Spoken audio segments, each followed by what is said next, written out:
Hello students, आज के lecture में हम डिस्कस करेंगे सामाजिक विज्ञान का स्वरूप और उसकी ऐतिहासिक पृष्ठभूमि, हिस्टोरिकल बैकग्राउंड देखेंगे हम इसका, सोशल स्टडीज़ का। तो उसमें सबसे पहले हमें ये देखना ज़रूरी है कि सामाजिक विज्ञान जो है उसका उद्भव कैसे हुआ। हम सबसे पहले देखेंगे कि सामाजिक विज्ञान जो सब्जेक्ट है उसका उद्भव कैसे हुआ, और फिर हम उसके बाद में, ओरिजिन के बाद में, हम देखेंगे कि उसका विकास किस तरीके से हुआ। पहले तो वो कैसे उसका उद्भव हुआ है और फिर उद्भव होने के बाद में उसका विकास कैसे हुआ है। ये दोनों जो कंसेप्ट है ये आते हैं ऐतिहासिक पृष्ठभूमि के अंदर। ठीक है, तो सबसे पहले हम ये देखते हैं कि व्यक्ति जो होता है उसका समाज से बहुत गहरा रिश्ता होता है ना। जब से वो जन्म लेता है और जब तक वो जीवित रहता है तब तक वो सोसाइटी में रहता है ना। और वो जन्म से मृत्यु तक सोसाइटी में रहने की वजह से उसका जो संपर्क है लोगों से वो बढ़ता जाता है।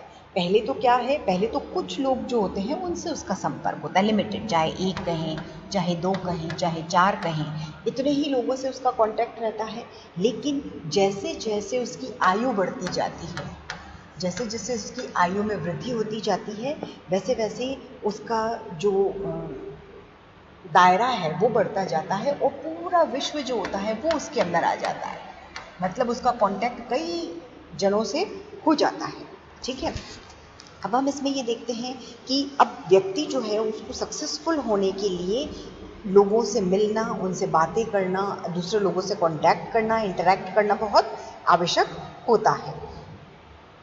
वही उस समाज को उसको जानना भी होता है जिसका वो सदस्य होता है, कि वो जिस समाज में रहता है और जिस समाज का वो सदस्य है उसके बारे में उसको जानकारी होनी चाहिए और लोगों को उसको जानना चाहिए। लोगों को वो जानेगा, लोग उसको जानेंगे, तब क्या होगा, उनका आपस में इंटरेक्शन होगा, कांटेक्ट होगा।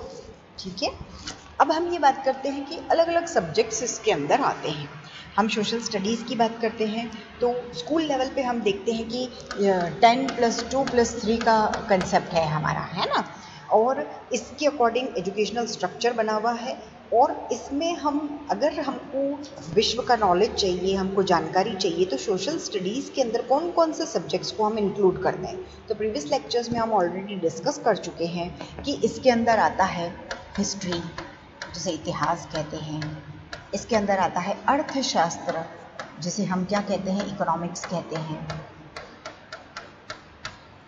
इसके अंदर नागरिक शास्त्र आता है जिसे हम सिविक्स कहते हैं।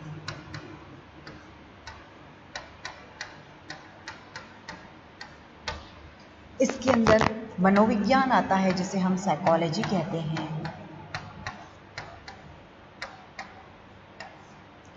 इसके अंदर मानव शास्त्र आता है जिसे नृतत्व विज्ञान भी कहते हैं, नृतत्व विज्ञान, और उसे एंथ्रोपोलॉजी कहते हैं। मानव शास्त्र आता है। इसके अंदर सोशियोलॉजी आता है जिसे समाज शास्त्र कहते हैं। इसके अंदर ज्योग्राफी आता है जिसे भूगोल कहते हैं। तो ये सारे जो सब्जेक्ट्स हैं ये इंक्लूड होते हैं इसके अंदर। हम सोशल स्टडीज़ में हिस्ट्री का नॉलेज लेते हैं, इकोनॉमिक्स का नॉलेज लेते हैं, हम उसके अंदर नागरिक शास्त्र का नॉलेज लेते हैं, साइकोलॉजी के बारे में जानते हैं, है ना, एंथ्रोपोलॉजी समझते हैं, सोशल स्टडीज़ जो सोशियोलॉजी है उसको देखते हैं, हम ज्योग्राफी के बारे में देखते हैं, मीन्स हमारे आसपास के लोग कैसे हैं, समाज कैसा है, पर्यावरण कैसा है, हमारी जो इतिहास है समाज का, अर्थशास्त्र का, नागरिक शास्त्र का, वो कैसा रहा, मानव ने किस तरीके से डेवलप किया, ये सब जानकारियाँ हम इसके अंदर रखते हैं और यही सब सिलेबस के अंदर इंक्लूड किया गया है। अब ये सारे सब्जेक्ट्स जो हैं तो इन सबको फिर क्या कहा गया है, या तो इसे सामाजिक विज्ञान कहा गया है या इसे सामाजिक अध्ययन कहते हैं।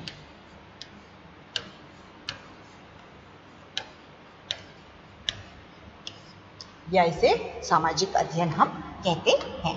ओके, अब हम बात करते हैं कि विद्यालय जो है, विद्यालयों की हम बात करते हैं तो विद्यालय में सामाजिक विज्ञान जो है, सोशल स्टडीज़ जो है, उसको विभिन्न विषयों के एक अध्ययन के रूप में, किस अध्ययन के रूप में, सामाजिक अध्ययन या सामाजिक विज्ञान के रूप में इसकी क्या आवश्यकता रहती है वो हम देखेंगे इसके अंदर। ओके, अब हम ये देखते हैं कि सामाजिक विज्ञान के अंदर इसकी क्या आवश्यकता है।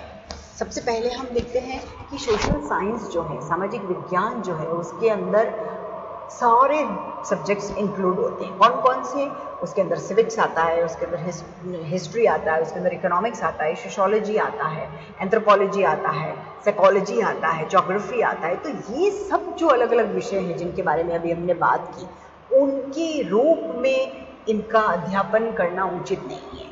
सम्मिलित सभी जो विषय हैं उनका अलग अलग विषय के रूप में, अगर हम अलग अलग कहने का मतलब, अगर हम ज्योग्राफी अलग पढ़ें, अगर हम हिस्ट्री अलग पढ़ें, अगर हम सोशियोलॉजी अलग पढ़ें, तो हम उनकी अच्छे से स्टडी नहीं कर सकते हैं, बल्कि उन्हें एक विषय के रूप में क्या करना है, कंबाइन करना है हमको, और स्कूल लेवल पे इसको संयोजित करके पढ़ाया जाता है। जो ये एक विषय है, उस विषय का नाम दिया गया है सामाजिक विज्ञान या सामाजिक अध्ययन।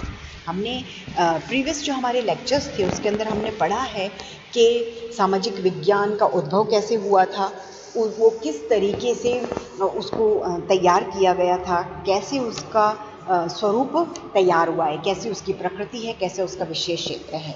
तो उसको बार बार रिपीट नहीं करेंगे हम, वो सब हम प्रीवियस लेक्चर्स में डिस्कस कर चुके हैं। अब हम ये देखेंगे कि ये जो सामाजिक विषय सब्जेक्ट है ना, तो इसकी आवश्यकता क्यों रही, और उसके बाद में हम देखेंगे कि इतिहास क्या है। ठीक है, तो सबसे पहले ये एक सामाजिक विषय सब्जेक्ट जो है, इसमें अलग अलग जो सब्जेक्ट है, जैसे हिस्ट्री है, ज्योग्राफी है, सिविक्स है, इकोनॉमिक्स है, सोशियोलॉजी है, इन सब के सब्जेक्ट मैटर को क्यों पढ़ाया जाना चाहिए, ये जानना ज़रूरी है। कि मतलब सोशल स्टडीज़ में इसको इस तरीके से ऑर्गेनाइज करना चाहिए कि ये एक सब्जेक्ट के रूप में आ जाए और इसमें इंटरेस्ट भी आए, इसलिए इसको पढ़ाया जाता है। अब हम उद्भव की तो हमने बात कर ली, अब हम इसकी विकास की बात कर रहे हैं। तो उसमें सबसे पहले हम ये देखेंगे कि सोशल स्टडीज़ को शिक्षण के रूप में पढ़ाने का जो औचित्य है, उसके बारे में विचार अगर हम करें तो सबसे पहले बात आती है इतिहास की। ठीक है, अर्थशास्त्र की बात आती है, हिस्ट्री की। इतिहास उसे हिस्ट्री कहते हैं, अर्थशास्त्र इकोनॉमिक्स होता है ना। तो इतिहास, हिस्ट्री की बात आती है, और इतिहास जो है वो वास्तव में अतीत की घटनाओं का वर्तमान में वर्णन होता है, जो पास्ट में हो चुका है, डेफिनेटली, है ना। जो पास्ट में इंसिडेंट्स हो चुके हैं उनका हम एट प्रेजेंट क्या करते हैं, उनको डिस्क्राइब करते हैं, उनको पढ़ते हैं हम, तो उसको हम हिस्ट्री कहते हैं। इस तरीके से कि मानव का पृथ्वी पे जन्म जो हुआ उसके साथ ही इतिहास स्टार्ट हो गया था। जैसे ही मनुष्य का पृथ्वी पे जन्म हुआ था, वहीं से हिस्ट्री का स्टार्टिंग हो गया था। ठीक है, तो अब हम ये देखें कि 500 ईसा पूर्व जो हेरोडोटस थे, है ना, ये इम्पॉर्टेंट है। हेरोडोटस ने जो मानवों के कार्य होते हैं, है ना, मानवों के जो काम है, उनके जो विचार है, उनको क्रमबद्ध किया था, और उन्हें उनका ये प्रयास जो था, इसलिए ही इनके इस प्रयास की वजह से ही इनको इतिहास का जनक माना जाता है। किसको? हेरोडोटस को क्या माना जाता है? इतिहास का जनक, फादर ऑफ हिस्ट्री उन्हें कहा जाता है। किसको? हेरोडोटस को। ठीक है, तो हेरोडोटस जो है उनको इतिहास का जनक माना जाता है, और एट प्रेजेंट जो वैज्ञानिक इतिहास है उसका जो उद्गम है वो 19वीं सेंचुरी में हुआ था, है ना, 19वीं शताब्दी में। 19वीं सेंचुरी जो है उसमें हुआ था। ठीक है, और ये जो 19वीं सेंचुरी में हुआ, तो इसका जो श्रेय जाता है वो किसको जाता है? रैंक को जाता है। ठीक है, रैंक जो है उन्होंने 19वीं शताब्दी में इसको वर्तमान जो उसका वैज्ञानिक इतिहास है उसको तैयार किया था। जिसने क्या किया? रैंक ने जिसने क्या है कि घटना की जो यथार्थता होती है उस पे बल दिया। उन्होंने किस पे बल दिया था? घटना की जो यथार्थता होती है।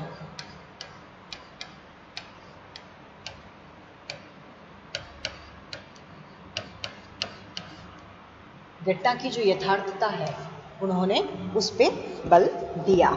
ठीक है। अब ये जो यथार्थता है और उस पर बल दिया और निष्पक्ष रूप से घटनाओं का उन्होंने वर्णन किया। कैसे निष्पक्ष रूप से उन्होंने क्या किया है, घटनाओं का वर्णन किया है। निबूढ़ जो है उन्होंने बाद में इस क्षेत्र में बहुत काम किया था। किसने? निबूढ़ एक और हिस्टोरिक पर्सन थे जिन्हें निबूढ़ नाम है उनका। उन्होंने क्या है इस क्षेत्र में बाद में और कई काम किए थे निबूढ़ ने। ठीक है, तो हेरोडोटस जो है उन्हें तो इसका जनक कहा जाता है। ठीक है, रैंक ने 19वीं शताब्दी में घटना की यथार्थता जो है उस पर बल दिया, इसलिए वो जाने जाते हैं। और फिर निबूढ़ जो है उन्होंने इसमें बाद में और कई काम किए, इस क्षेत्र में बहुत प्रयास उन्होंने किया। ओके, तो ये हिस्ट्री हमारे सामने दिख रही है। देन फिर अब हम आत्मानंद मिश्र की बात करें कि उन्होंने शिक्षा कोश में इतिहास के बारे में ये लिखा था कि इतिहास किसी राष्ट्र, समाज, संस्था, विज्ञान या कला से संबंधित घटनाओं का व्यवस्थित ढंग से लिखा गया विवरण होता है। क्या होता है ये? व्यवस्थित विवरण होता है। अब जो घटनाएं हैं, है ना, घटना जो है, ये घटनाएं जो हैं, इन घटनाओं और उनके जो उनकी इम्पोर्टेंस है उसके संबंध की उन्होंने व्याख्या करने का प्रयास किया था, उसको एक्सप्लेन किया उन्होंने। और हमारे सामने पूरी हिस्ट्री जो है, पूरा अतीत जो है हमारा, उसका साइंटिफिक और तथ्यात्मक अभिलेख हमारे सामने इसका प्रस्तुत है और हम इसको देखते हैं, जिसमें इम्पोर्टेंट जो तथ्य हैं उनकी बहुत एफर्ट लगा के उनको खोजा गया, उनके उनको वेरीफाई करने के लिए परीक्षा तथ्य जो हैं उनकी व्याख्या की गई। ऐसे जो विज्ञान है या विज्ञानों की जो कल्पना है या भाव है, उनको जीवन प्रदान किया गया था इसके अंदर। एक और तो क्या है कि अतीत के तथ्यों को खोजा गया और दूसरी ओर उनको सुंदर ढंग से, है ना, बहुत अट्रैक्टिव ढंग से उनको प्रस्तुत किया गया। तभी तो इंटरेस्ट आएगा पढ़ने में और समझने में। ठीक है, तो हम ये कह सकते हैं कि इतिहास क्या है? एक विज्ञान है और उसका लेखन एक कला है ना। तो आत्मानंद मिश्र क्या कह रहे हैं कि इतिहास एक विज्ञान है। वो क्या कह रहे हैं कि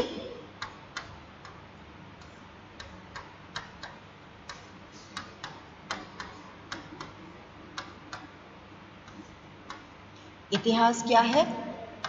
एक विज्ञान है और उसका लेखन एक कला है। इतिहास एक विज्ञान है और उसका जो लेखन किया गया है वो क्या है? एक कला है।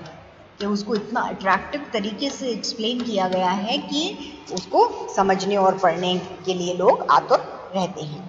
तो मतलब क्या है कि इतिहास में हम, हिस्ट्री में हम जो ह्यूमन सिविलाइजेशन है उसके डेवलपमेंट की स्टडी करते हैं, उसके विकास का अध्ययन करते हैं और अतीत के बेस पे क्या करते हैं? वर्तमान को हम समझने की कोशिश करते हैं। डेफिनेटली अतीत का जो बेस है, बेस क्या है? अतीत, और उसके बेस पे हम क्या करते हैं? वर्तमान को समझते हैं। कि मतलब पुरानी घटनाएं देखते हैं हम कि ऐसा हुआ था, ये सभ्यताएं पनपी थी, आज हमारी सोसाइटी कहाँ स्टैंड कर रही है, ये सब कुछ हम उसके अंदर देखते हैं। तो ये जो हमने आत्मानंद मिश्र की जो स्टेटमेंट पढ़ा है उस बेस पे हम ये कह सकते हैं कि इतिहास जो है वो क्या है? मानव जीवन के अतीत से रिलेटेड होता है। इसमें बीते हुए मानव जीवन का पूरा ब्यौरा होता है और जिसमें जो वर्तमान मानव जीवन है उसको हम इजीली समझ सकते हैं। पुराना जो स्टडी करते हैं हम, अतीत की जो स्टडी करते हैं, उससे एट प्रेजेंट जो जीवन है हमारा उसको समझना बहुत इजी हो जाता है। और इसी तरीके से इतिहास जो है वो मानवों द्वारा निर्मित, चाहे संस्थाओं की बात करें, चाहे हम जो उन्होंने इन्वेंशन किए, खोज की है, उनके डेवलपमेंट की बात करें, चाहे हम अभी सोसाइटी और समाज का जो वर्तमान स्वरूप है उसका अध्ययन करें, ये सब उसके अंदर हम कर सकते हैं। तो विद्यालय स्तर पर ऐसे जो सब्जेक्ट्स हैं उनके अध्यापन की आवश्यकता भी अब हमको महसूस होती है। तो अब हम ये देखेंगे कि इतिहास जो है उससे मानव जीवन के अतीत से संबंधित बीते हुए जो मानव जीवन की विवेचना है वो इस प्रकार की जाती है कि वर्तमान मानव जीवन को हम इजीली समझ सकते हैं। ये हमने अभी अभी एक्सप्लेन किया है कि वर्तमान जो जीवन है, वर्तमान मानव जीवन को समझने के लिए हमको क्या है? हमको अतीत को स्टडी करना बहुत ज़रूरी हो जाता है। ओके, अब हम ये देखते हैं कि इतिहास विषय जो है उसके अध्यापन की आवश्यकता के कारण क्या क्या हैं, कि हिस्ट्री सब्जेक्ट को हम अगर पढ़ें तो हम ये देखते हैं कि उसके अध्यापन की आवश्यकता क्यों है। तो उसका फर्स्ट कारण हम यहाँ देख रहे हैं कि हमें जानकारी की प्राप्ति होती है। सबसे पहले हम ये देखते हैं कि मानव ने जो कुछ भी किया, कहा या सोचा, उसकी जो जानकारी है वो इतिहास से हमको मिलती है। अगर हम यूँ कहें कि मानव विकास की संपूर्ण जानकारी का मिलना, मतलब सब तरीके की जानकारी की प्राप्ति हमको इसके अंदर हो जाती है, इसलिए इसको स्टडी करने की हमको आवश्यकता है। फिर हम ये देखते हैं कि अलग अलग जो विभिन्न देश हैं उनकी सभ्यता संस्कृति के विकास एवं पतन की जानकारी।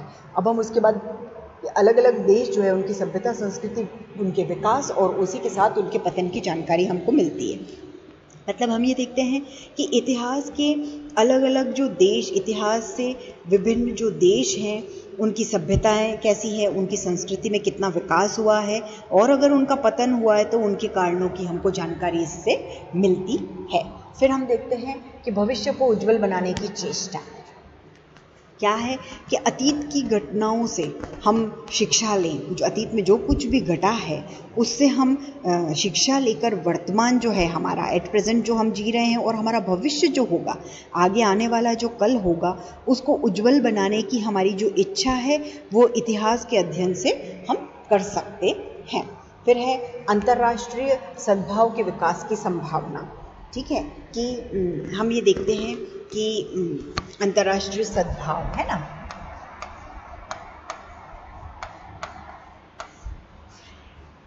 अंतर्राष्ट्रीय सद्भाव कि इतिहास जो है उसके स्टडी करने से क्या होता है, राष्ट्रीय एकीकरण होता है, नेशनल इंटीग्रेशन, और अंतर्राष्ट्रीय सद्भाव जो होता है उसके विकास की संभावनाएं बढ़ जाती हैं। हम अतीत देखते हैं और उसके अकॉर्डिंग हम अंतर्राष्ट्रीय सद्भाव के प्रयास करते हैं, और हम राष्ट्रीय एकीकरण के बारे में भी सोचते हैं और उसके लिए भी हम अपने प्रयासों को जारी रखते हैं। फिर हम देखते हैं कि प्राचीन जानकारी इतिहास से प्राप्त होने की हमको संभावना होती है, कि प्राचीन भारतीय जो है समृद्ध हमारी सभ्यता थी, हमारी संस्कृति थी और उसकी जानकारी हमको इतिहास से मिलती है। डेफिनेटली पुराना हमारा समाज कैसा था, समृद्ध था कि नहीं था, सभ्यता कैसी थी, हमारी प्राचीन संस्कृति कैसी थी, इन सब का नॉलेज हमको कहाँ से मिलता है, इतिहास से प्राप्त होने की पूरी संभावना होती है। और इसी आधार पे, इसी बेस पे हम अपनी सभ्यता और संस्कृति पर गर्व करना प्रारंभ करते हैं। और स्वाभाविक भी है, नेचुरल है कि हमारा जो इतिहास है वो बड़ा गौरवशाली है और उस पर हमको गर्व भी होना चाहिए। तो पूरी जानकारी, पुराने टाइम की जानकारी हमको इतिहास से मिलती है। और लास्ट हम देखते हैं कि नैतिक मूल्यों एवं चारित्रिक गुणों के विकास की संभावना। इसकी आवश्यकता क्यों रहती है, कि ऐतिहासिक घटनाओं से जो हमें ज्ञान मिलता है, भलाई बुराई की जो समझ होती है, इससे जो नैतिक मूल्य है हमारे, है ना, मॉरल वैल्यूज़ और चारित्रिक गुण जो है उनके विकास की संभावना होती है। हमारे अंदर कैरेक्टर फॉर्मेशन होता है, मॉरल वैल्यूज़ हम सीखते हैं कि पुरानी हमारी सभ्यता संस्कृति कैसी गौरवशाली रही, कैसा हमारा गरिमामय इतिहास रहा, कैसे हमने चरित्र निर्माण किया है। तो हम अपने नैतिक मूल्यों और चारित्रिक गुणों के विकास की संभावनाएं भी इससे बढ़ जाती है और हम इनको सीखते हैं। तो इन शॉर्ट हम ये कह सकते हैं कि इतिहास जो है उसके अध्ययन से बच्चा जो है वो अपने वातावरण की मानवीय एवं सांस्कृतिक पक्ष की जानकारी लेता है ना। बालक क्या करता है, अपने जो उसका वातावरण होता है उसके मानवीय और सांस्कृतिक पक्ष की जानकारी प्राप्त कर सकता है और उसे अग्रसर करने में भी प्रयास कर सकता है ना। बालक जो है वो मानवीय और सांस्कृतिक पक्ष जो है उसको बढ़ाता है। एक तो उसका आसपास का जो वातावरण होगा वो सक्षम होगा, फिर वो मानवीय और सांस्कृतिक विकास के बारे में उसको जानकारी मिल जाती है। उसको मानवीय और सांस्कृतिक जो विकास होता है उसके बारे में क्या होता है उसको पूर्ण जानकारी मिल जाती है। तो वो अपना जो विकास पक्ष है उसको मजबूत कर सकता है, ठीक है। और उस विकास पक्ष को मजबूत करने के लिए उसको इन सब की जानकारी होना आवश्यक है। और इसीलिए इतिहास विषय जो है उसके अध्यापन की आवश्यकता हमें महसूस होती है, हम अनुभव करते हैं। तो हमने आज के लेक्चर में ये देखा है कि जो समाज है, समाज के अंदर हमारा ये जो सामाजिक विज्ञान विषय है उसका उद्भव कैसे हुआ और ऐतिहासिक उसकी पृष्ठभूमि कैसी रही। तो उस ऐतिहासिक पृष्ठभूमि और स्वरूप में हमने ये देखा कि इतिहास जो है उस सब्जेक्ट को सबसे पहले हमने लिया है और उसको देखा है कि इतिहास जो विषय है सोशल स्टडीज़ के अंदर, इतिहास विषय को हमने सबसे पहले देखा और उसमें हमने ये देखा कि किस तरीके से हेरोडोटस जो है उसने इसका निर्माण किया था, इसलिए उसको इसका जनक कहा जाता है, और क्यों इतिहास विषय के अध्यापन की आवश्यकता है। अब इसी अकॉर्डिंग हम आज तो हमने इतिहास विषय का देखा है, नेक्स्ट लेक्चर में हम आगे जो सब्जेक्ट्स इसके अंदर इंक्लूड हैं उनके बारे में जानकारी प्राप्त करेंगे। ओके, तो आज के लेक्चर के लिए इतना काफ़ी है। नेक्स्ट लेक्चर में हम इसी टॉपिक को कंटिन्यू करेंगे और अलग जो विषय हैं, चाहे भूगोल की बात कहें, चाहे अर्थशास्त्र, समाजशास्त्र, इन सब विषयों की बात करें, उनके बारे में हम बात करेंगे कि उनका उद्भव कैसे हुआ और उनके अध्यापन की आवश्यकता क्यों रहेगी। Okay, thank you.